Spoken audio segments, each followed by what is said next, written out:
I wouldn't do that. This whole thing's gonna come down. Frankly, I think it's the wrong spot, and so did I. And he knows that. So he's got a big responsibility on his shoulder, and it's starting to fall apart for him. It just pooped.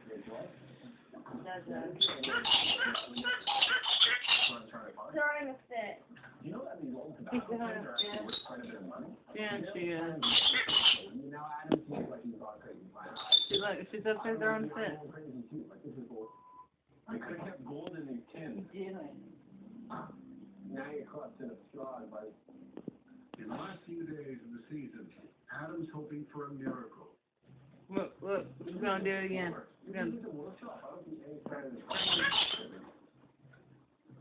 Someone was in here taking it all. I can feel it. No, don't start that one. You're starting to sound like a true believer.